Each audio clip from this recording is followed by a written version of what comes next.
I'll be sharing the screen now. Just 1 second. Yes, I hope the everyone can see the screen. Ma'am, you can see the screen, right? And am I audible? Yeah, ma'am. Right.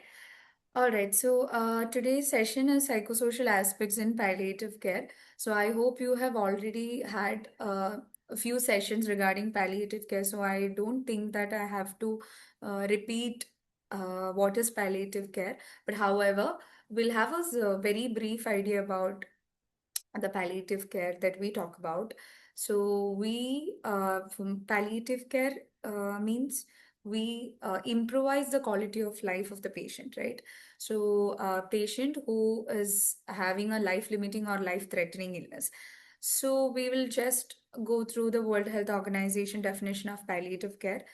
It is an approach when we talk about palliative care from any other areas of the healthcare. Palliative care is an approach that improves the quality of life of the patients and their family members. So it is not only the patients, but it is also their families facing problems which is associated with their life-threatening illness. So either it will be a life-threatening illness or an illness which is the limited to your life-limiting illness through the prevention and relief of suffering by means of identification and treatment of the other problems, which includes physical, psychosocial, and spiritual. Now, let's talk about what is or why is psychosocial care so important in palliative care. Now, imagine that let's talk about patients with a severe or maybe very small cold, or if you have fever or something like, let's talk about COVID when it came. So those are areas of diseases that could treat within or that could be cured within a time limit. Even if that affects your quality of life for a very short period, it is not a life limiting illness. However, there are many cases where the many of the old age patients who have had the COVID and taken post vaccination, they had severe health issues. But uh, other than that, when we look at some of the mm disease or some of the health issues, for example, cold or fever, we usually treat it either, whatever that we see in recent times, that sometimes we treat it ourselves, taking a paracetamol or taking a Dolo or taking steam by yourself, or you go for home remedies. Imagine that you have cold and you have severe body pain as part of your cold and your fever, and you're working and you're doing your daily activities. How does it affect your daily activities, or how does it affect your work when you have severe cold? Can somebody pitch in and respond? Like, you have just cold, but you have sort of severe cold, you have fever, you have body pain, but you're working. And how does it affect your daily routine? Can someone say?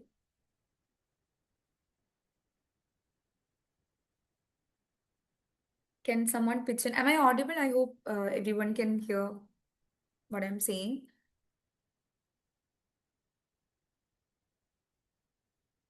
All right. So ma'am, just let me know if any of chat boxes or any responses are there in the chat. Okay. Okay, feels Yes, ma'am. uncomfortable. Yeah, yeah, Feel yeah. comfortable. I can see. Thank you. Feels uncomfortable. Very good, very good. Feels uncomfortable. So, what sort of uncomfortable that you feel? So, when I talk about if I get cold or if I get fever, it eventually affects my mood, my psychological part of working. For example, if I am working for a very important um, report or a very important event, and I have severe cold, I have severe nausea, I have fever, and then I have headache as part of the fever, I will not be able to completely focus on my work, right? It will eventually impact your psychological part. So it irritates your mood and you won't feel like working as any other day. Now, this was a very we were talking about like a cold. If a cold or a fever affects you, and how does it affect your quality of life? So imagine a patient with a life-limiting illness. For example, it could be a paraplegic patient, quadriplegic patient, or a life-threatening illness, CA patient, cancer patients. Imagine for a patient who has to undergo all these treatment, medicines, and the physical difficulties all through their life. Imagine how or what could be their amount of stress or amount of that frustration we talked about on being uncomfortable. So imagine how uncomfortable they would be, you know, when they have to go through a disease that completely affects their overall well-being, right? So that is what we are talking about. So palliative care is not just addressing the physical pain, but we are also important. It is equally important that we address their other psychosocial areas. For example, a patient with a life limiting or life threatening illness, they might have unique stresses and challenges, right? So, understanding these factors, what are the challenges or what are the factors that is affecting their quality of life, is important to give a proper care. So, for that, social diagnosis is very important. So, understanding their complete psychological issues. So, what are the psychological issues? So, when a patient comes and tells you that they have pain, they have physical pain, and as for example, let's talk about the scale, the pain scale. So when you talk about, like, if a patient comes and tells you that they have 9 out of 10 pain, let's say, so do you think that that 9 out of 10 pain would only be physical? You can use the chat box as well. Do you think that when a patient comes and tells you that I have 9 out of 10 and my pain is very severe, would you just completely believe that the pain that the patient addressed to you is just physical? Do you think that when you address the physical pain or by giving any sort of medications or any sort of therapies, do you think that you can actually bring down the 9 out of 10 pain if you only focus on physical? You can use the chat box as well. No. All right. Yes. Right. So it is not just sorry. Yeah. So it is not just the physical pain. So when a patient comes and tells you that they're not they cannot bear the pain. So the first thing that should go to your mind is that it is not just physical. So if you look at the physical part, or if you concentrate only on the physical part, you will not be able to you know give a complete pain relief for the patient. So suppose like the whole psychological part, the biological part, the social part, even the environmental factors affects the whole overall well-being of a patient. Right? A serious illness is actually, it disturbs the individual's thoughts, their feelings, their relationship, their social and spiritual supports, their financial stability and spirituality. So let's see what could be the other reasons and why it is important. So this is what we're talking about, total pain. So when a patient reports his or her subjective pain on the pain scale, for as a healthcare worker who specifically works in palliative care, it is very important for us to remember that physical pain reported by the patient, it is it is compounded by his or her life circumstances. So you have to look into the whole aspect of the pain. So as a clinician, what is my responsibility? My responsibility to assess the contributive factors leading to the total pain. Now, how do you assess the contributive factors? Let's see. So, illness related suffering is much more than just physical distress. Okay, a patient comes and tells you that I have this much pain. There will be physical pain, obviously, but there will also be psychological pain, socioeconomic pain, and spiritual pain. So let's just say that a patient who used to be the breadwinner of the family. He used to be like doing all his daily activities by himself. He used to be the major breadwinner. He used to take care of the whole expenses of the home, or he used to take care of the education of the children. And suddenly he fell from a height, and now he is paraplegic and he is no more able to provide for the family. So for a person who's completely bedridden, or who's unable to go for work or do his own things, and he is now dependent. Once he was independent, and now he needs to depend on his wife or relatives, his children, for doing anything, even to go, they he or she needs to rely someone to even use a washroom. So imagine what could be the thoughts. What could be the thoughts of, if you take a general public, what could be, or if you put yourself in the shoes, think, or if it was you and you're not unable to work anymore and you have to completely depend on someone your entire life, what could be the thoughts? Because you have nothing to think about. You're just lying down and then your mind is all empty. Now you overthink about it. So, what could be the thoughts that come into your mind if you were in that position? How would have your mental health been affected if you had to be bedridden? Okay, I think I have a chat. Depressed, okay, yeah. Any more thoughts? Any more ideas other than depressed?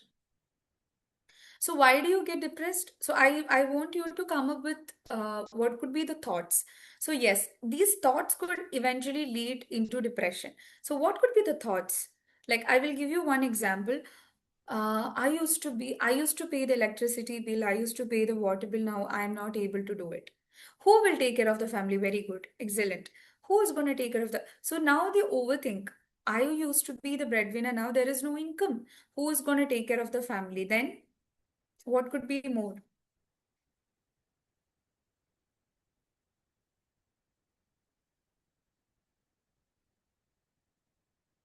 What could be more?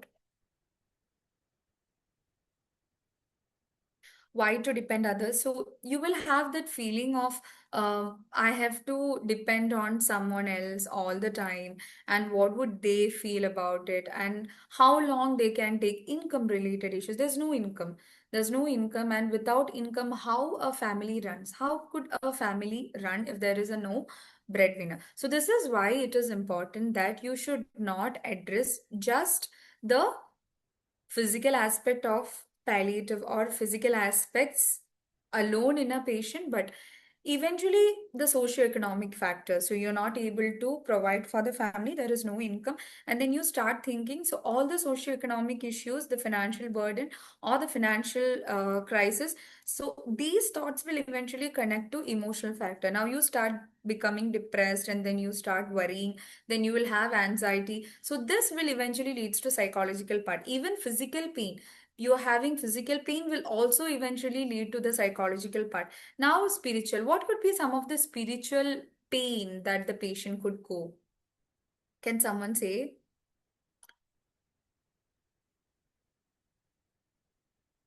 Can someone say about the physical part, or I'm sorry, so the spiritual pain, what could be the spiritual pain?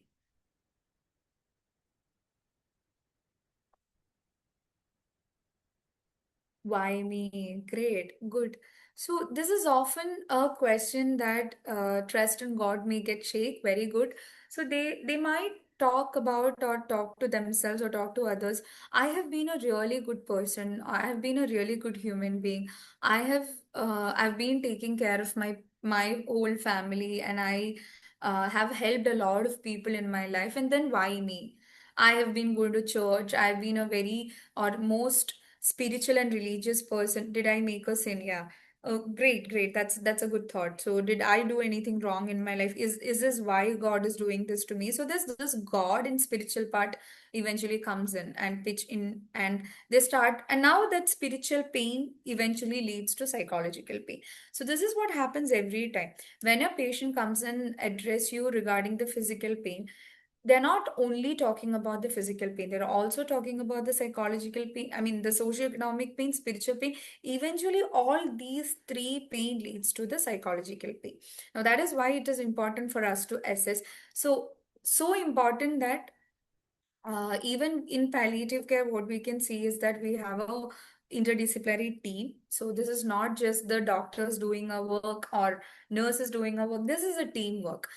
So the physical part, in order to assess the physical part, and due to time constraints, you need doctors and nurses to pitch in. Now, to explore about the socio-economic, psychological, and spiritual, you need medical social workers, you need community social workers, you need psychologists to pitch in and do the assessment. However, even if we have different people assigned to do different roles, the psychosocial part is something that anyone can do. For example, if you are usually the nurses are the one who is present everywhere most of the time. Social workers or doctors may not be available all the time or during any home visits, but nurses are everywhere. They're everywhere, right? So it is important for you to address that if some patient tells you or talks about their pain. So you have to keep in mind that, okay, this is not merely physical, but that there could be socioeconomic, there could be psychological, there could be spiritual. And some patients would feel very comfortable talking to a nurse. So that does not mean that, okay, I have a role.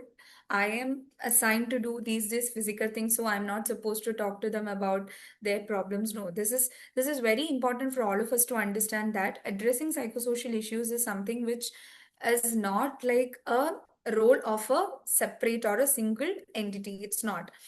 Even if you are the first person to meet the patient and the family, acknowledge their suffering, and then you can address it to the concerned people that, okay, I have found out, like I went for a home visit today, I saw a patient today, and they have address these suffering, and I'm letting you know that, see what we can do in this case. So addressing it, you do not need a basic degree or you need a specific degree to do it. This is a basic talking, this is basic communication that you can actually do and address their issues.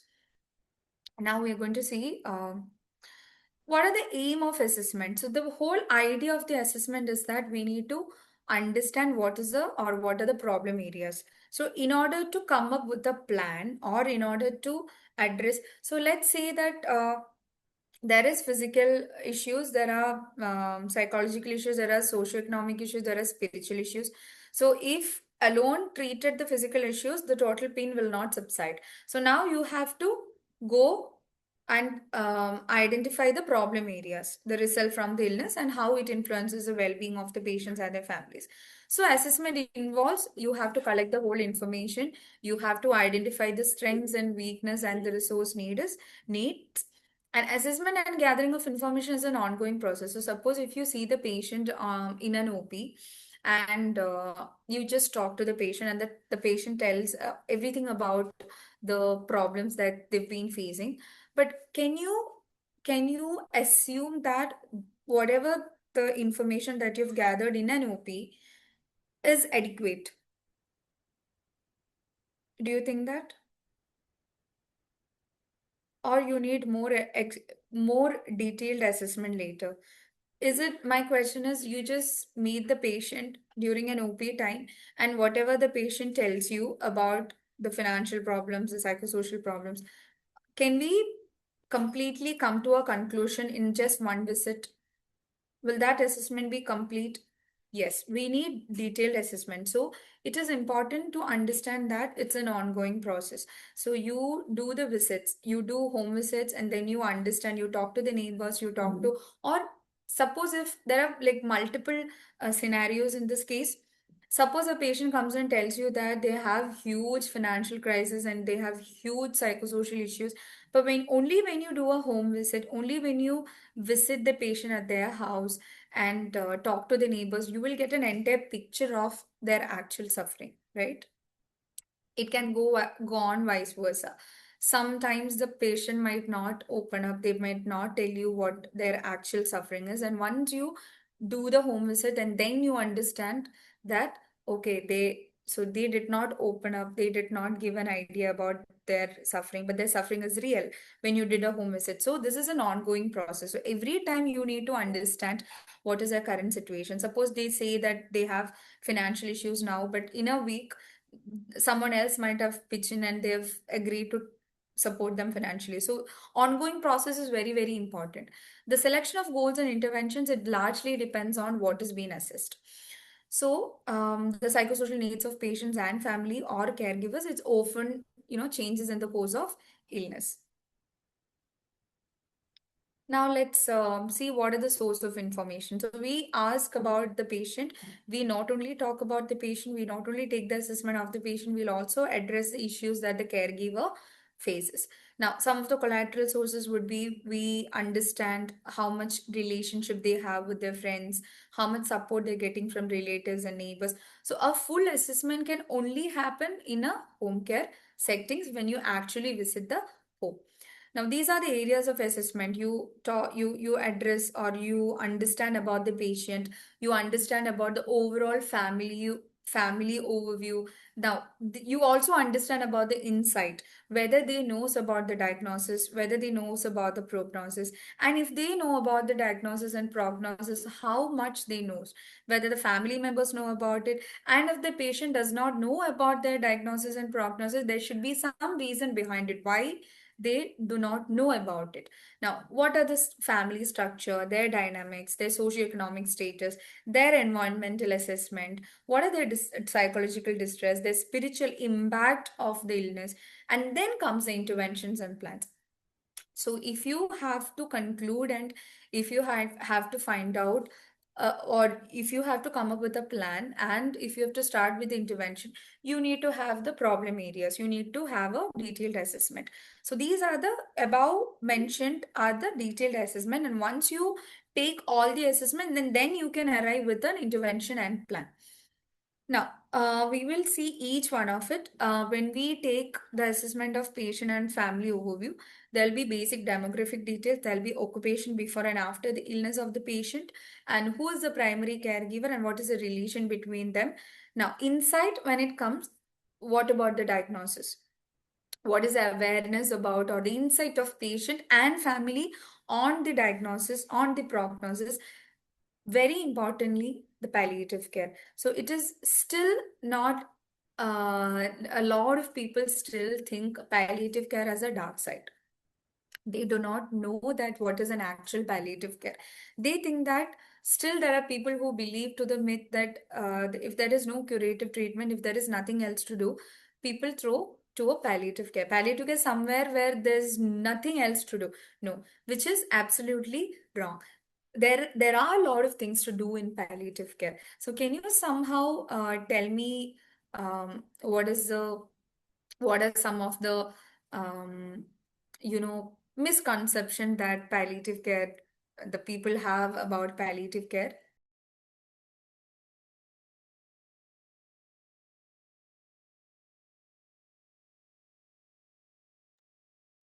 Okay, can you? So sorry for yeah. So can you tell me some of the deep myths? Only a pain. Okay. End of life care, very good. A lot of people still believe that it's an end of life care. So is it really end of life care? Yeah, some people deals it's only it's for cancer patient.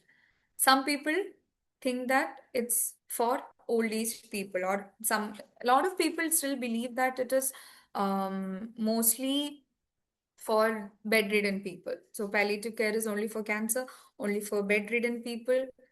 Right. So these are the common myths uh, which people still have. So it is very important that when a patient comes to you first. So because of this, a lot of patients who has the right to get palliative care is not adequately getting palliative care.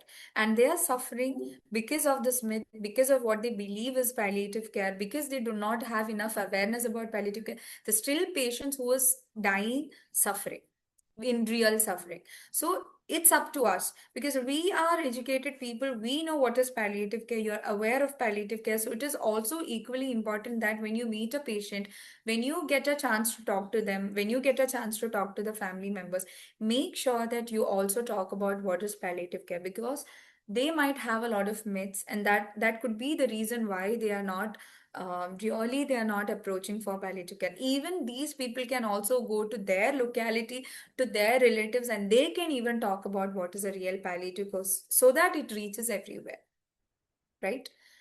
So now, let's talk about what comes in the family structure and dynamics. So, it is equally important that our time is important. So, if you have to meet a lot of patients in your OP, talking about or taking a detailed family history is something which takes a lot of time. So, in order to reduce or in order to save time, we can actually go with a genogram, which is family dynamics, the support system, the history of illness in the family. So it's a very pictorial representation, a graphical representation of person's family over at least three generations. So it is not even mandatory that you actually have to take a three generation all every time. It tells, so when you look at the graphical representation, you will understand about the structure of the family, the dynamics, the strength, the resources. So the type of the information that would come in the family tree would be the name, the age, educational or occupational profile, emotional relationship between the internal family. That is what we mean by it. Now I will give you an idea about the symbols that we use in genogram, a family tree. So male and female, you can see, and if it's a very normal married relationship, then you show a single line. And if it's separated, not legally, then you can see the symbol a slash is being given, two slashes for legally divorced. Now, when you look at the right side, there could be adopted child, foster child, pregnancy, stillbirth, miscarriage, abortion. Sometimes in the first communication that you have with the patient or the family, they might not tell you about the miscarriage, abortion, and things like that. Sometimes over a period of time, the next assessment or the coming assessment, they would tell you that they had an abortion, they had a miscarriage. So these are some of the symbols that we use for addressing the child, the maternity. Now, these are the emotional relationships that we show. So as you see, the first one, it shows a plain and normal relationship. It's not even intense, but it's not so close, but they either have no issues or concerns between the family members. Now, friendship or close. If they are close but not very close, but they have a very normal friendship, you can give the dotted lines with green. It's not mandatory that you have to give the colors as you see here, because obviously in a busy OPD with patients waiting outside with pain, it is equally important that we respect their time, their pain, acknowledge their suffering. So you can even just simply use it with your pen and pencil, but make sure that the dotted lines are, it shows friendship and close. Now, if it's intimacy or very close, you can make two lines a little bold, okay, which shows that they have very close relationship between each other. Then hostility, conflict. So conflicts and hostility are sometimes, it's common when we take a detailed assessment. So you can show the line there, and then if it's violence, so if there's any sort of physical violence, you can make the hostility and conflict has a little space. It's sort of extended, but when it comes to violence, it's a little more congested one. Now emotional abuse is a little more congested one, as you can see, right? So the space which is between the hostility, violence, and emotional abuse. So emotional abuse, sexual abuse, and neglect. So neglect can is also an abuse. So imagine that you have a patient inside your family and you're not taking care of it. You're neglecting it. You're neglecting the treatment. You're not taking, or you see the patient is not being taken to a hospital, not given proper treatment or medication, it's still an abuse. So all these you can mark it inside the family tree. So I will just give an outline of a family tree. This is not real, it is just an outline. So I'll just give you an idea about what is it. So as you can see the patient here, right, so if it is our patient, we give a slash line over it. So here the Sindhu 40-year-old is our patient. Okay. So I'll give a brief idea about how this genogram is okay. So Sindhu is our patient. Sindhu is our registered patient. Sindhu got married to Raju, who is a coolie worker. Okay, she was initially married to Raju, and the cross means they're physically they're physically dead. Okay, so Raju passed away. Sindhu's first husband was Raju, who's a coolie worker, and in their relationship they have a child, Sharon, a 16-year-old who is studying in 11th standard. Now Sindhu got married to Shaji later, who is a mason, and in their relationship they have a. So what is this shows? Amal and Vimal. What is that symbol shows? Did anyone recognize that from the uh, previous?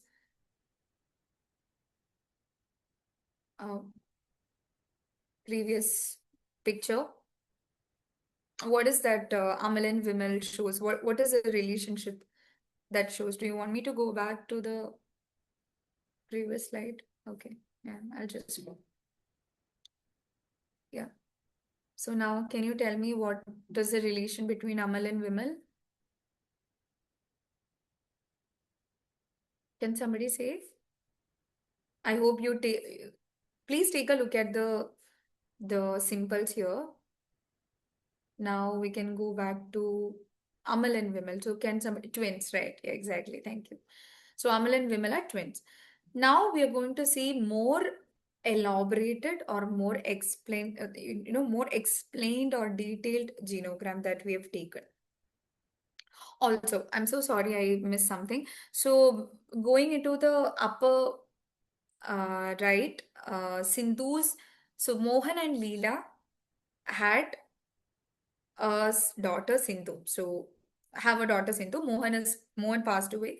Now Leela is 60-year-old homemaker, and Sindhu is the daughter of Mohan and Leela.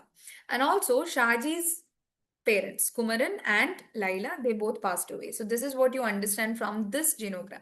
Now we'll move on to some confused genogram. So I'll help you out with understanding this. So first we look at the patient. So how do you understand the patient? The slash, I mean the lines inside the symbol Sindhu, 40-year-old. Now let's start with Mohan and Leela. So Mohan passed away and Leela, they both have three children. So you can look at Sindhu falls in the second. The first daughter is Indu, who is 42-year-old. So if there is any confusions, if you have, you can put it in the chat box, right? So if you didn't understand any of this area, you can feel free to, ask, or you can unmute or ask in the chat box. So, yeah, so Mohan and Leela have three children.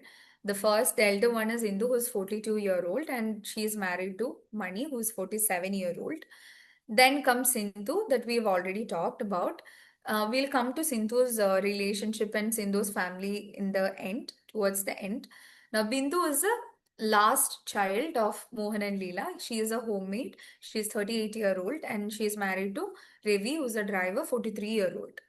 Now, Sindhu initially married to Raju, as we said in the previous genogram, who used to be a coolie worker, and they have a child, Sharat, 11th standard, who is 16-year-old. Now, we also looked at Shaji. Now, Kumaran and Laila, they both have two children.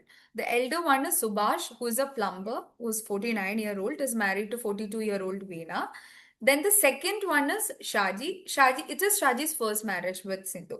And in their relationship, they have twins. Now, I want you to tell me what is the relationship between Indu, Bindu, and Sharad towards the patient. Can someone say what is the relationship between Indu, Bindu, and Sharad towards Sindhu, which is a patient? Okay, so if you want, I can go back to the symbols once more. Yeah, so I want everyone to just look at uh, the symbols once more. Keep this in your mind. Okay, so now can you tell me like what is the relationship, the emotional relationship between Intu, Bintu, Sharit, and Sindhu? I think I have a intimacy. So is it intimacy or let's say, yeah, so it is intimacy, very close. Excellent. So, which means that from this genogram, we understand that if we ever want to understand more about Sindhu's family, you can actually approach either Indu or Bindu or Sharat, because these three out of all the family members having a very close relationship with the patient. Now, what about uh, Sindhu's relationship with her own mother? What is the relationship between Sindhu's own mother? It's a very normal relationship, right? It's not close, it's not intimacy. There's There's no intimacy, but it's just a very normal relationship. Now, I want you to tell me what is the relationship between Shaji, Sindhu's second husband, and the stepson, Sharath. What is the relationship between uh, Shaji and Sharath? And also Subhash, Veena, and Shaji. What is that? It is violence, hostile. So let's go back to the emotional responses. Yeah, it could be it is hostility and conflict, right? It's not violence, though it is hostility, and so which means that we understand that Sharath is some sort of Sharath is going through some isolation or lack of support from Shaji, right? So Shaji is having a very hostile relationship with Sharath. Right. And similarly, Subhash and Veena is also having a hostile relationship with Shaji. So, which means that Shaji is like, well, now what about Shaji's relationship between Amal and Vimal? So, Shaji's own children, are they close or are they having very normal relationship? Shaji's emotional relationship with his own children. It's very normal, right? So yes, he does not have too much intimacy or he is not so close with, yes, normal. Not so close with his own children, but rather they have very normal relationship. Now, what about Vimal, 13-year-old Vimal's relationship with Sharath? What is their relationship?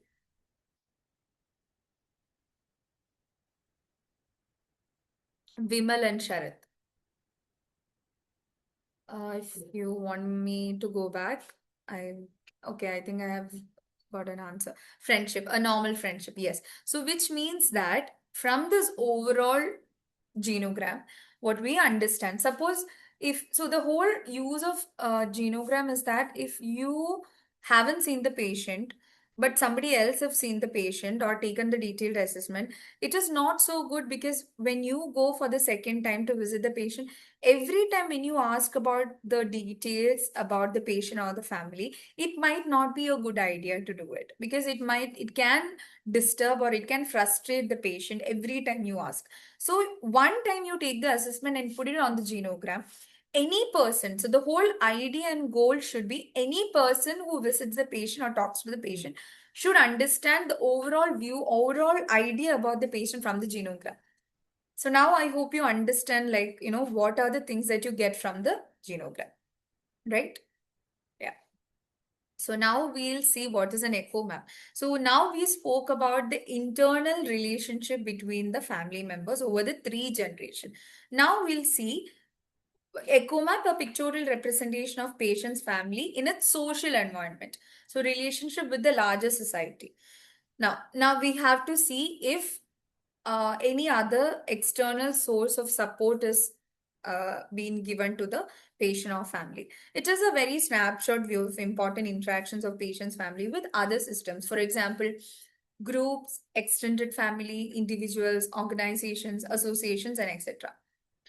Now, this is how the echo map looks like, and also there's emotional relationship that we mark over here. When you look at the family unit, it could be a health services, it could be their neighbors, it could be the workplace, government services, community services, religious institution, friends, clubs, school, volunteers. Now let's see a real echo map over here. And when you look at the box above, if it's a very positive and normal, then it will be a very normal line. Then if it's weak, see dotted lines, then crashed lines, stressful or hostile. Double arrow means, or if you make it really dark, it means that the energy flow, it shows the energy flows. So it means there's a strong support receiving from the external source. Now I want you to tell me what is the relationship? So from this view, from this echo map, which is a one source of support or very strong source of support given to the whole family?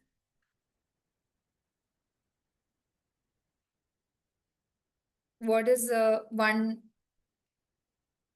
place or one external source having very strong, giving very strong support to the whole family?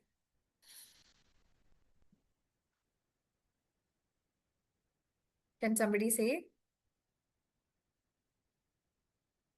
Church. Very good, very good. Yes. So this is how we understand. So looking at the echo map, now we understand that the church is providing some support to the whole family. Now, it is also important for us to understand and identify what is that support church is giving. Okay, what is that support the patient or the family members is receiving from the church? Now, what about college? See, you can see college is actually supporting not the family, but look at the arrow. I want you to be, looking at the arrows that given, because the college is supporting the elder son. So, which means the college is actually supporting in terms of academics for the son. Now, you need to understand, identify what is that support that's been given to the son. Now, the school friends, they all having very normal and positive, relationship with the both the children. Now, what about where does we lack? Where do we lack? And also colleagues. Colleagues is having a very positive relationship between the patient. Now, what about the neighbors' relationship with the whole family? Can somebody say? What is the relationship between neighbors?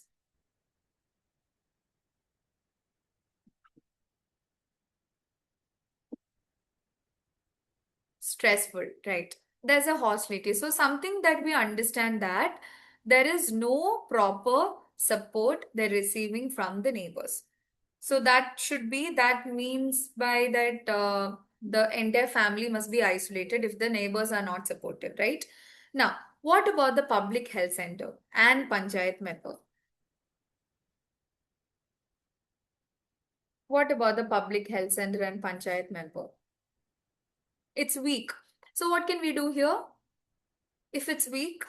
So what is the role of a public health center? Why is a health center being constructed and a lot of health workers are appointed? Is it for the public? Is it for the public? Yes or no? Is a public health center for the public? And do they have any responsibilities? Do they have any responsibilities over people that that's been registered under the health center? And what about the role of a panchayat member? Why is a panchayat member appointed? See, when you look at this echo map, you get an idea that where we can intervene. So where do we intervene? We intervene where there's a gap. So that is why the whole assessment is more important. Only after taking the whole assessment, we understand where there is a gap. So we understand that the church is immensely giving some sort of support. Now, suppose if the church is actually helping them with, financial support or food support, we don't have to look at the area of food support. Like, okay, some church is giving them food, so they are getting adequate food. So we don't have to intervene there. What about college? So we don't have to intervene in the education part because the elder son is actually getting support from the college in terms of fees, in terms of academics, in terms of exams, in terms of support from the teachers, extra classes. Now, what about the public health center? Now, about neighbors. Let's talk about neighbors. Can you actually promise, or can you actually go into the community and make sure that the neighbors will not have any more conflict or hostility towards the family? No, right? Because the neighbors, they're individual community, individual people, but we can raise awareness. We can understand and identify the gap, and maybe we can work on that. But we cannot force the neighbors to show empathy towards the patient and the family. So there's a limitation for us to intervene in terms in the neighbor's place. But what about public health center and panchayat member? There we can intervene. How we can intervene? Because in all panchayats or in all places, there is an ASHA worker, there is a panchayat member, there is a counselor, there will be someone who's appointed to take care of the entire place being assigned to the particular person.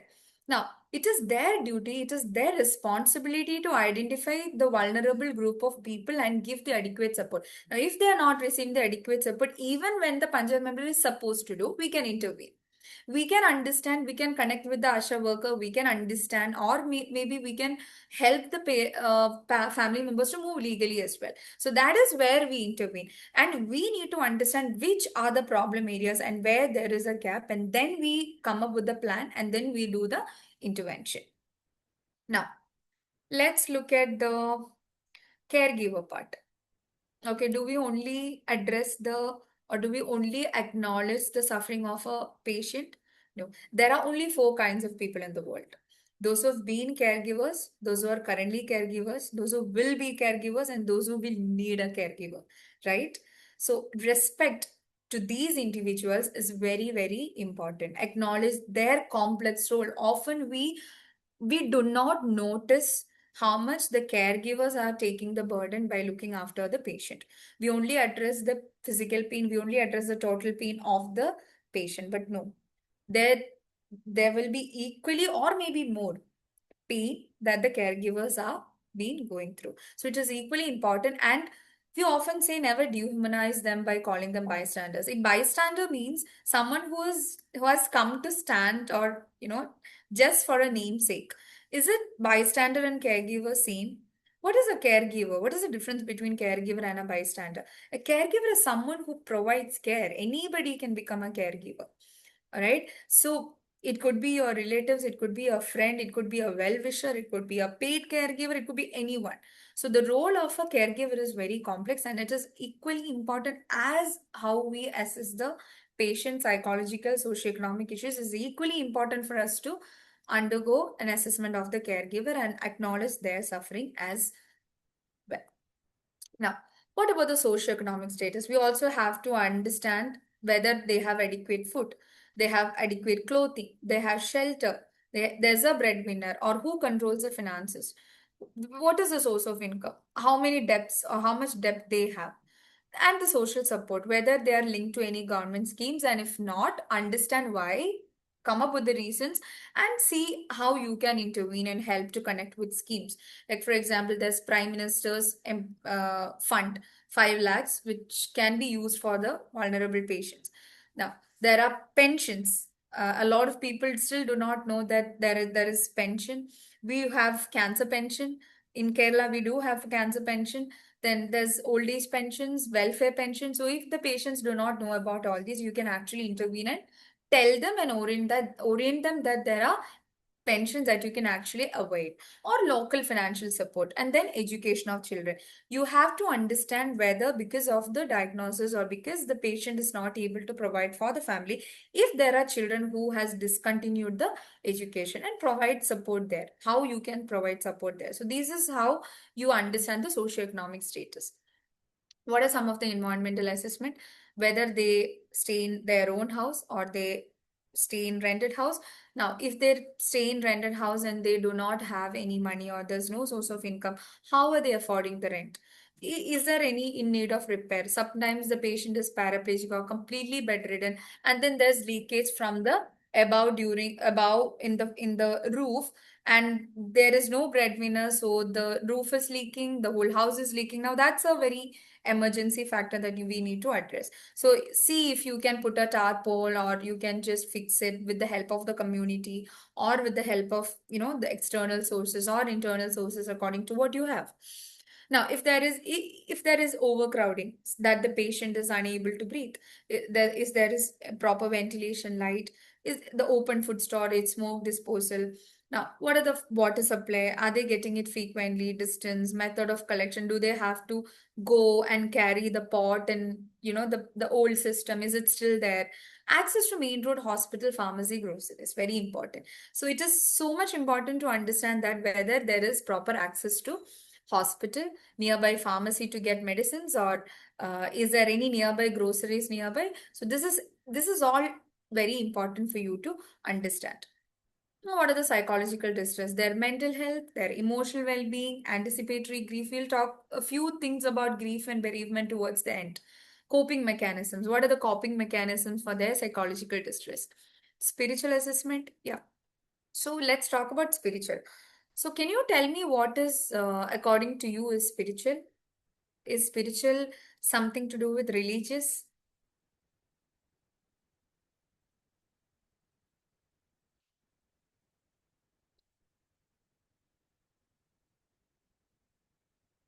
Can someone say what is your perspective about spiritual? So when you say that I am spiritual, is it anything to do with the religious part? Or is spiritual and religious different?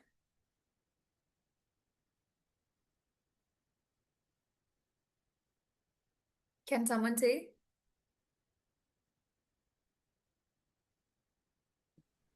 Do you have any other opinion or any other perception about spirituality? If I say that I'm a very spiritual person, what do you mean by that?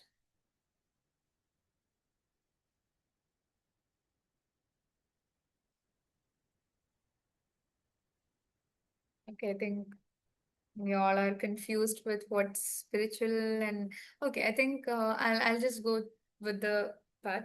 So let's say religious is something which is given to each way of living. Yeah. Anything more? Spiritual is way of living. Yeah, good. Anything more?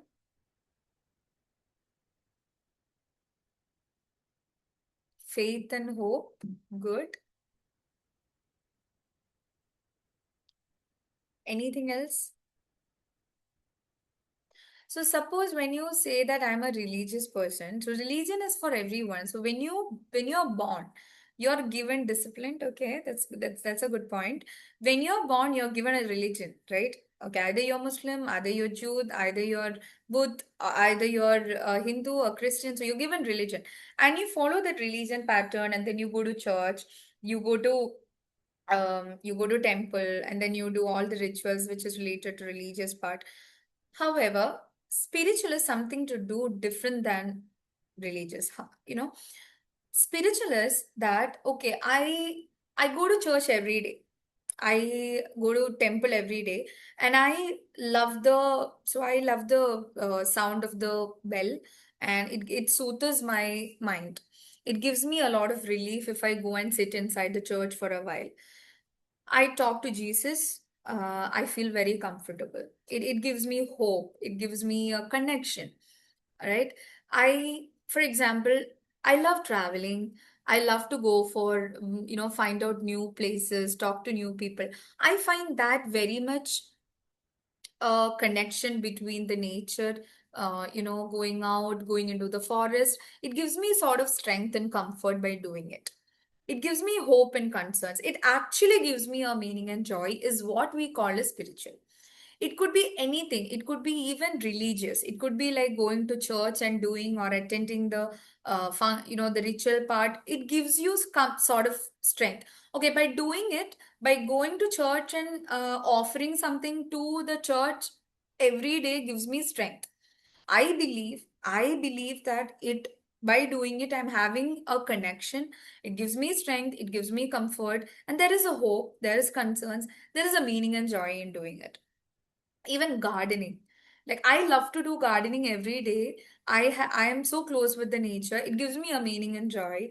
Whatever that you do that gives meaning and joy, that has a connection, is what we call as spirituality. So my question is, can you actually question anybody's spirituality? For example, if somebody comes and tell you that I don't believe in God anymore, I don't believe in God. Now I talk to myself is what gives me strength and comfort. I do not go to church. I do not do any rituals. I stopped it.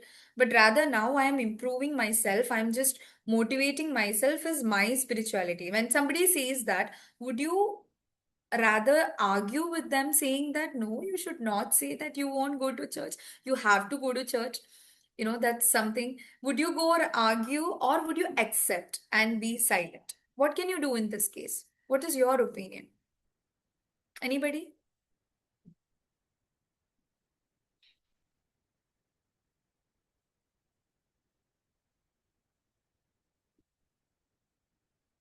You can use the chat box. So when you talk about spirituality, it's always accept. Yeah, very good, very good. Yeah. So it all you can do is when someone talks about spiritual or spirituality concerns, either you can keep quiet because or you can be silent because all they're trying to do is just telling their concerns. Maybe it's just the frustration that they're showing to you. There's nothing you can give as a reply. However, there are at many situations when somebody asks you, like, why had God did this to me? Um, you can see, you can ask them, why do you say that? Why do you say that? You can ask a question, why do you say that? And from that question, maybe you can explore more of what their concerns are inside. Maybe they are saying this out of some other concerns going on in their mind, or some fight is going on in their mind, some conflict, some mind conflict. So maybe you can just ask simply by asking, why do you ask that? Why do you say that? Could I know like why you say that, why you don't believe in it? Maybe on with this continuing conversation, maybe you can explore the reasons why they're having these sort of issues. Now, so this is all about spiritual assessment. I'm not going deep into it. Now, we talked about plans and interventions. So plans and interventions comes towards the end. Only if you have adequate knowledge, adequate assessment of, the psychosocial aspect, you identify the whole problem area, only then you will understand after taking genogram, after taking echo map, then you understand where is the gap. So intervention includes, it could be either facilitating them, for example, they have no one to take care or they have no one to take them for a consultation. For example, the patient has not been attended any of the review consultation that he's or she is supposed to do for the improvement of their quality of life. Now, when we did the assessment, we came to know that there is no one to take them. Now you do an intervention there. For this patient, this consultation is very much important. Let's say cardio consultation. It is very important. Now he has not gone for months because there is no one else to accompany him. Now we, communicate with the community. We seek the support of any volunteers to pitch in, see if anyone would like to come forward and initiate, or, we facilitate it. If there is no money, there is no transportation, or they cannot afford the transportation to go, that is why they are not going. And if you see that it is important for them to go for the consultation, it is important that whatever facilitation needs to be done, you do that. Listening with government pension schemes and everything, providing information is also an intervention. Like you talk about palliative care, you talk about, okay, if they are unnecessarily spending money for a treatment or a curative treatment when there is no actual curative treatment available. Suppose you find out that they're actually, even if they don't have financial support from anywhere, even if they're simply going through a huge financial crisis, still they're finding expensive treatment which is not actually giving any improvement or any improvement in the quality of life of the patient. You can intervene, you can provide the proper information that what is actually should be done. Psychoeducation, supportive counseling we can give as part of intervention. We have to follow up. It's an ongoing process, like follow up the assessment every week, every month. Bereavement support. So we will come into the bereavement support towards the end. Rehabilitation and facilitation. I think I'll talk about the grief and bereavement. Just I'll give you an idea now. So bereavement support is something which so what is grief? Can somebody say how long is a grief period? When you lose someone that you loved, it could be over any loss. How long will you have that grief of that person that you lost? Can someone say the time period?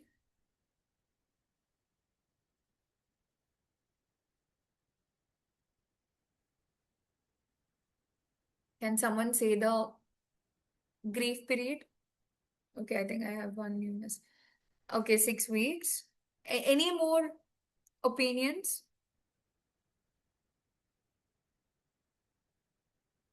So, what is grief? Grief is that emotions that comes when you lose a person, right? So, do you think that in within the time frame of 6 weeks, it is common for anyone to come back to normal life without the person in their life? No. So usually the grief period comes between 6 months to 1 year. So it will take, even if could be any sort of loss. In order for any one of us to come out of that, you need at least 6 months to 1 year, right? So this is a grief period. Now, what happens when it does not, or if a patient or a family member is unable to overcome the grief period, or even after 1 year, when you do a when so I'll come in this. I'll talk about do you think that we stop palliative care when a patient passes away? Okay, I would like to get more opinions from your side. What is your thoughts and insight about, do we stop palliative care when a patient passes away?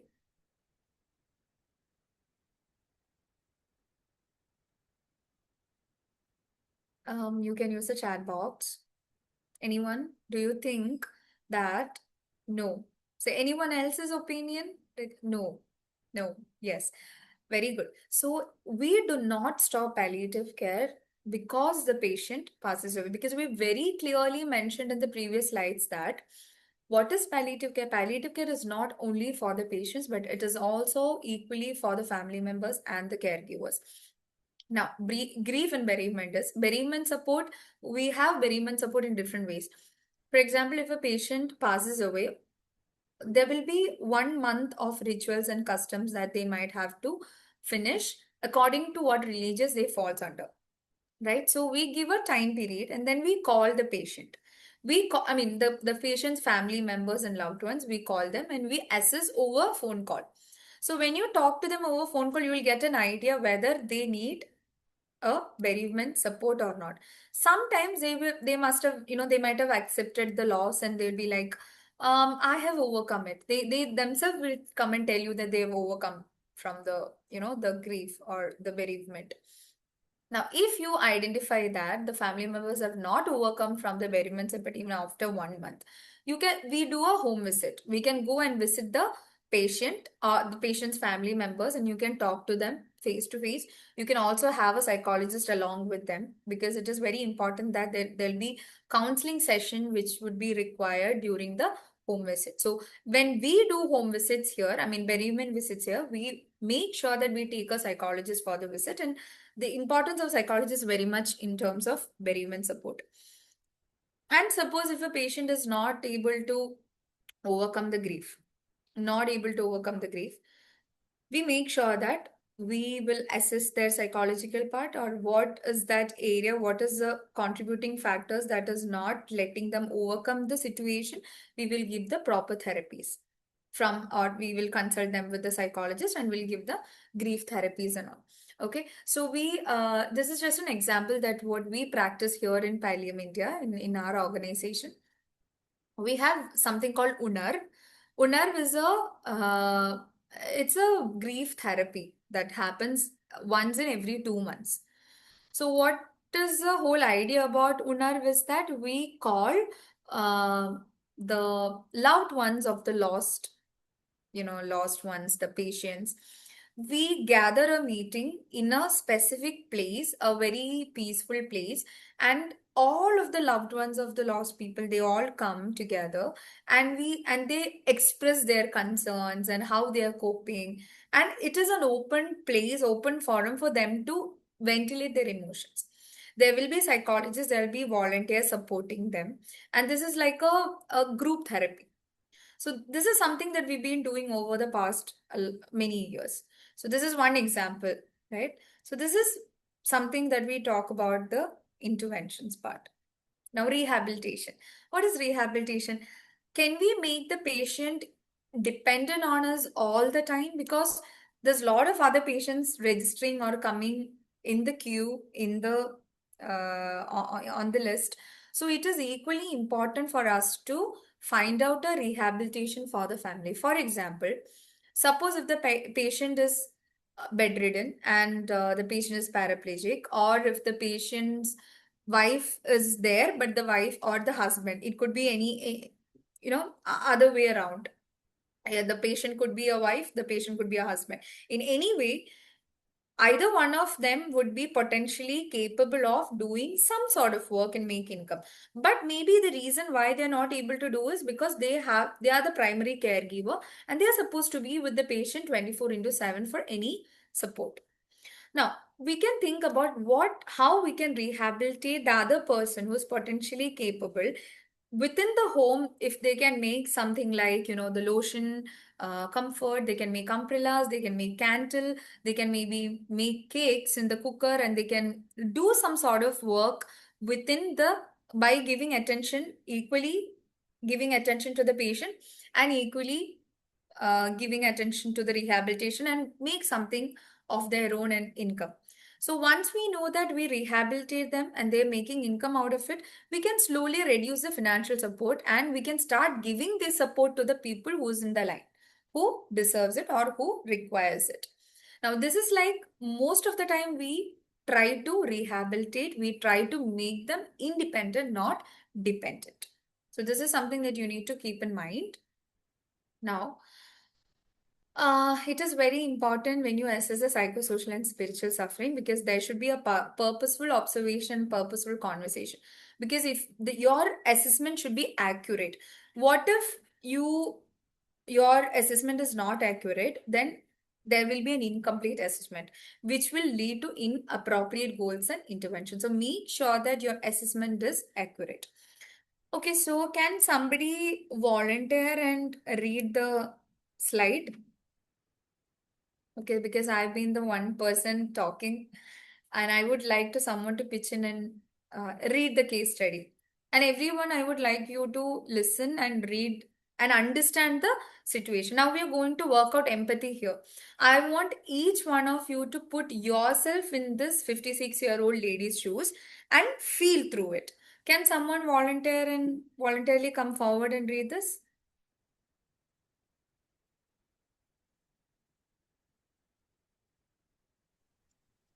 A 56-year-old lady, Mrs. A, has been diagnosed with CA breast in 2016.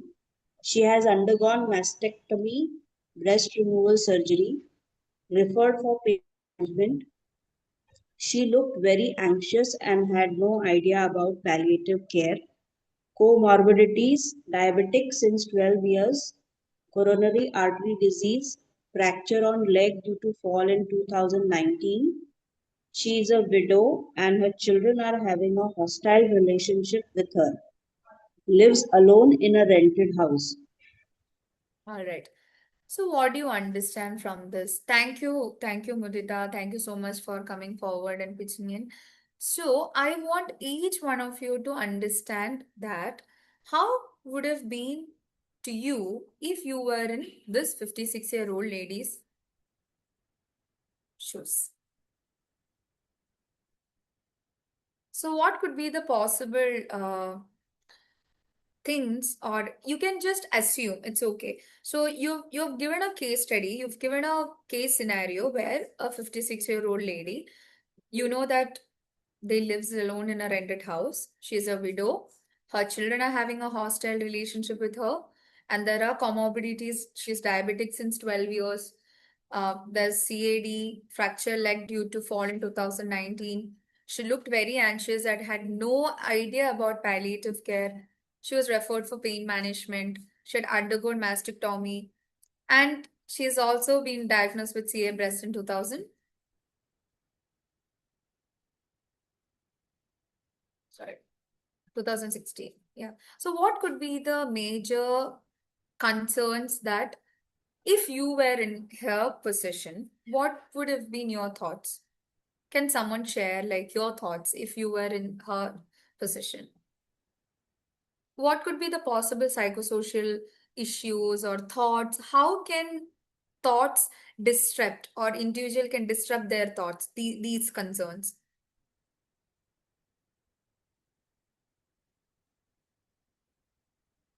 Um, yeah. Can someone say?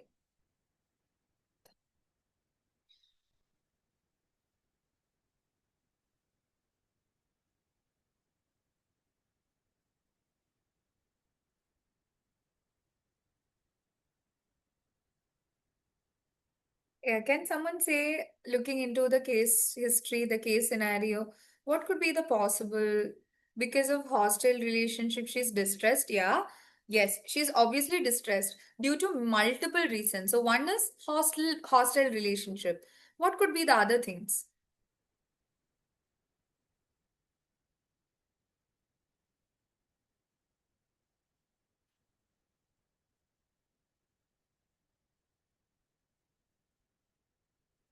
Okay, can I get more responses from other team members as well?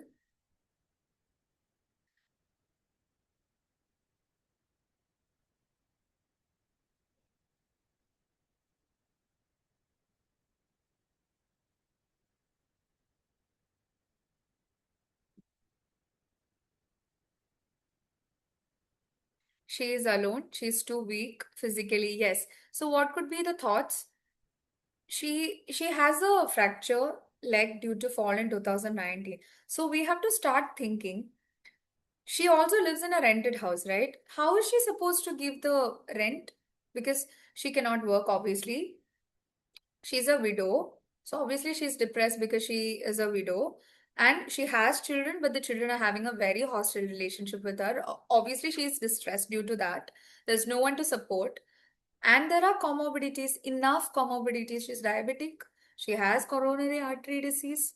She has fracture. So how will she manage to do everything? Like, so you should start thinking from their point of view. Empathy should start working out here.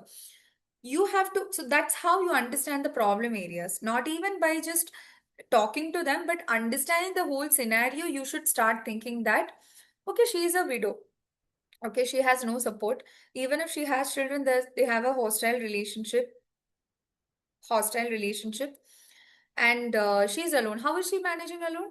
How will she manage to give the rent, or how will she manage to go to even make it to washroom if she ever wants to use the washroom? She needs rehabilitation center to take care. Or maybe, yes, because she maybe something that we need to think, or we need to include the community. We need to go and explore what are the possible areas where we have to intervene. So you have to start thinking about, and she has no idea about palliative care. So is it important for us to explain to her what is palliative care? Is it? Okay, so we will see some of the major areas that could come up here in her case. So we will now discuss about some of the important areas to be assessed for from the point of view of total pay. Now, see, physical pain. So obviously she has physical pain. She will have fatigue, lack of sleep, difficulty in walking, body image issue, very, very important. She has undergone mastectomy. So obviously she will have her surgery, her breast removal surgery has been done. So she must be having some sort of body image issue that we need to explore. She has difficulty in walking. She doesn't have sleep. Now, what are the socioeconomic issues? She has a very strained and hostile relationship with her family, her own children. She's unable to go for jobs. So how is she paying the rent? There is no financial stability. House rent. She must be very anxious about the house rent. Sometimes even the owner is now screaming at her, shouting at her, which is eventually leading, everything leads to psychological at last. Low accessibility to hospital. Now, absence of caregiver. That is what someone talked about, shifting her to a rehabilitation center. There is an absence of caregiver. There is no support system as far as we can see here from the assessment. Now, what are the spiritual issues? So she has enough physical issues. Along with that, she has socioeconomic issues. Now, what could be her thought? Her spiritual disease would be very extreme, at an extreme level. So she should be thinking, why all this suffering to me? She lost faith in God. She lost of connection with the family. She has no significant person in life, which means there is no memorable or joyful events in her life, which exactly means there is no hope, right? Now, here we intervene. Now, all of these physical, socio-economic, spiritual suffering leads to psychological distress, isolation. Emotionally, she's weak. She's anxious about the future. She's unclear about her prognosis and palliative care. She doesn't know about palliative care. Distress due to multiple illness. She has comorbidities. So imagine these could be the complete parameters or revealed. So now you should understand the importance of psychosocial aspects of care. If you only focus on physical pain, if you only focus on physical pain, and if you only give physiotherapies that needed, or if you only address the pain, the complete, or you are not, it means that you have not achieved the total pain.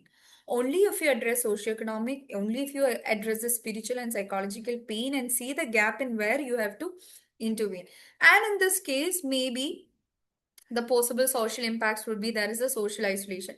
See how we can you know, close the gap. Maybe we cannot completely close the gap, but see what interventions we can do. There's a dependency. She needs to depend on someone, but there, unfortunately, there's no one. There's financial instability. There's lack of social support. There could be debts, loss of work, interpersonal issues, inadequate facilities. So we have to intervene here. Maybe with the support community, with the resources that we have, maybe like shifting her to a care home where to a very safe place where she can live peacefully. Some of the possible psychological impacts could be feelings of shock, uncertainty, hopelessness. She must be having anticipatory grief, poor insight she has. She doesn't know about diagnosis, prognosis, she's anxious. She could also have suicidal ideation because there is no hope. There is no hope. There is no sort of connection. There is nothing to do in her life. So she will have some sort of suicidal ideation or wanting to hasten death, poor coping with illness. Psychosocial and spiritual suffering is real. It is important for all of us to understand that psychosocial and spiritual suffering is real, as real as how you address the physical pain. But in physical pain, you know how to treat it. You have possible medications to subside the physical pain. However, it is not in the case of psychosocial and spiritual suffering. But it can be very difficult to recognize and identify. This actually manifest as physical complaints. So that is why you should not only look at what are the physical complaints, but you should also look at the total pain, and only then you will understand. When this is why I said in the beginning, when someone comes and tells you that, doctor or no, sister ji, I have severe physical pain and I cannot bear the pain, you should not underestimate the patient, that okay, so this could be only physical pain. No. So only when you build a rapport, when you start communicating, when you start cooperating, when you start asking them about the detailed issues that they're facing, you will understand, okay, there are possible psychological impacts, there are possible social impacts, there are financial gaps, which is the reason why they're manifesting it as physical complaints. Now, how do we consider or how do we differentiate vulnerable populations? So these are the people who falls under the vulnerable population. So we can categorize severe vulnerability, moderate, or very mild vulnerability. So when you talk about severe vulnerable patients, the patients who lives alone will fall under vulnerable population, elderly without support, single parent, multiple patients in the family. Victims of gender issues could be domestic violence, physical, verbal, psychological, even sexual harassment. Individuals with mental health issues, individuals with suicidal ideations, socially isolated patients, substance users inside the family also falls under vulnerable population. Individuals in extreme poverty, lack of food. If you go to a house and you've seen or you've identified that the patient and family has not eaten for the past 2 3 days because there was no food, that falls under vulnerable population. There is no enough water, there is no shelter. So this all falls under vulnerable population.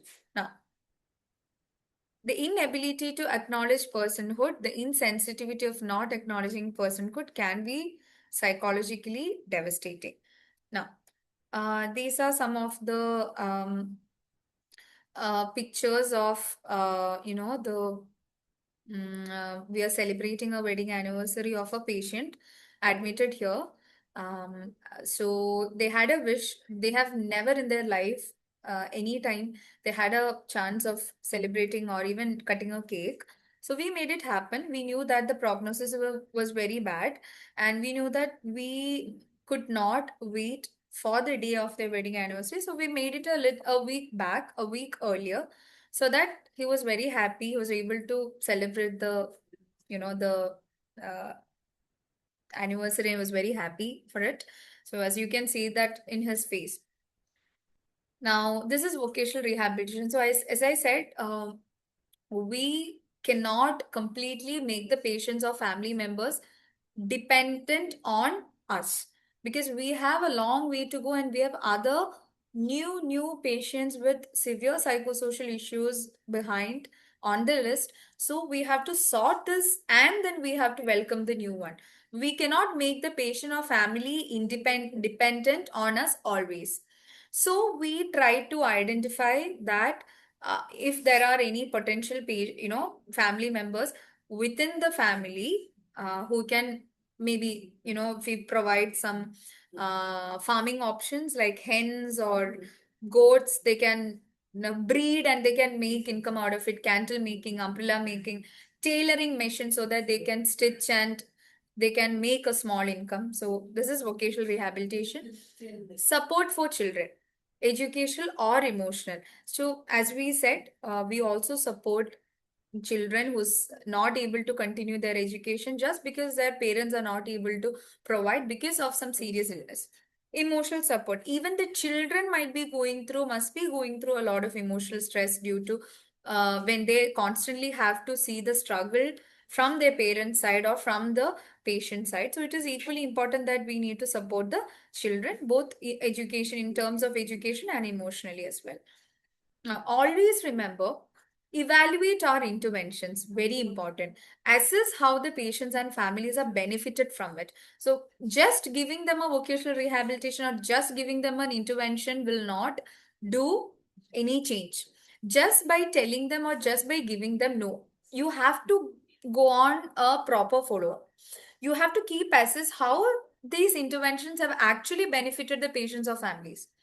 You have given a counseling, suppose, evaluate it, how much that counseling have impacted and what changes is brought in their life. So whatever you do in terms of supporting the patient or the family members, make sure that how much it benefited them. Assessments have to be revised and updated. Maybe you started giving food support, and after 2 months you okay so you plan to give them food food support for a 6 months period, but you have to do the assessments or follow up every day. And on the second or third month, you came to know that some other organization or some other church has actually started supporting the food. You can stop it. So that is why you need to do the continuous support over here. Reach out for help if needed. There is an art and science in psychosocial care, as same as in medicine. All right. So thank you so much from my side. So I think we can utilize the last 5 minutes for any um, clearing of any of your doubts.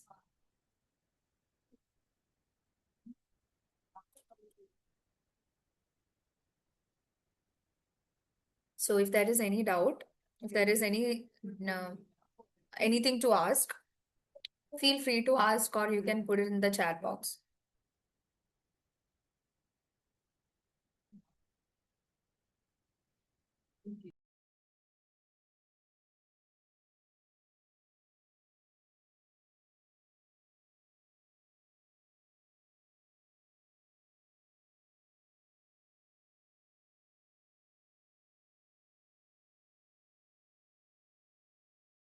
I'm so sorry if I am not good at pronouncing your names. Thank you so much, Garima. Thank you, Rati. Thank you, Mudita. Any doubts, you can feel free to ask, or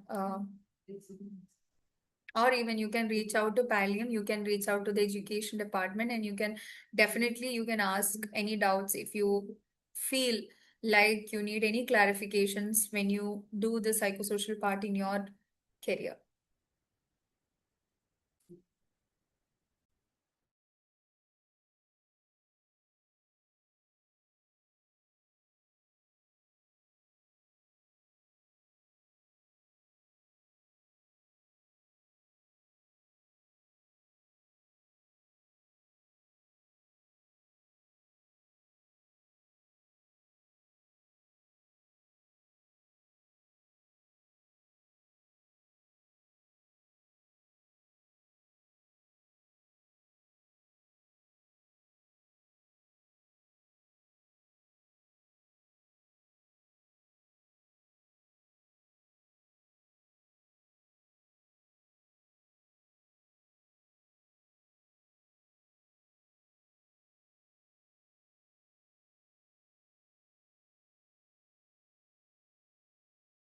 Thank you, Pratibha.